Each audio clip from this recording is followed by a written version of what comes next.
Hi, my name is Irvin, and I'm going to talk about gender roles and socialization.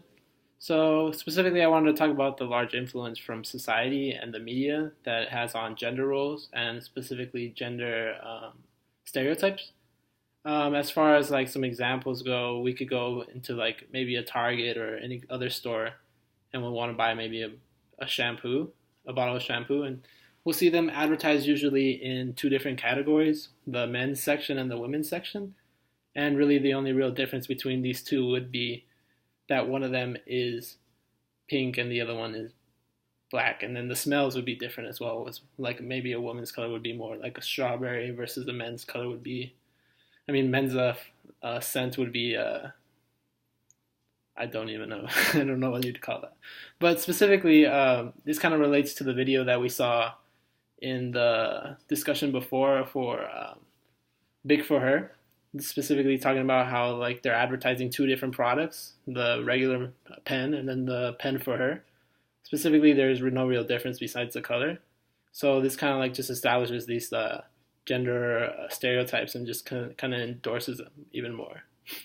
As far as like media and commercials and other advertisements go, we see this oftentimes in most commercials because they're specifically looking towards targeting a specific group. Usually it's going to be for gender, so for male and for female. Versus we'll see like kids are playing with like power tools versus girls are playing with dolls or something like that. That specifically is establishing and endorsing those gender roles. As far as like where these gender roles come from, we see it from socialization. And again, socialization is just the process by which humans develop their mental capacities to kind of acquire a unique personality. But the thing is with this is it can only be as unique as we are taught for it to be. And what I mean by this is there's like theories that state that we are influenced by the people around us, such as we learned from Lamana in the text, social learning theories, as well as classic interactionist constructionist perspective, which states that sometimes we might be playing, if I was a boy and I was playing with the toy and it was a doll or whatever, we might be, our parents might say, no, play with this action figure instead. This kind of like endorses and kind of tells us in our mind that, oh, boys play with action figures, not dolls. So this is just kind of like pushing that theory. Specifically also with socialization, it's more than just gender roles. It's also like teaching impulse control as well as developing a conscience and preparing people for like certain social roles.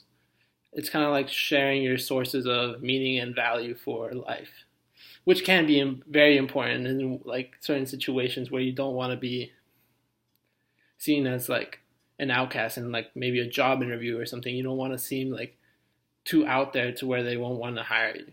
Versus where socialization plays a role in gender and the gender roles, it can be very bad because we're kind of limiting that individualistic kind of characteristics of humans, kind of saying you can't like this, you can't like that, because that's just not what society says, which is makes it why it would be specifically bad, and that's why we have these gender roles.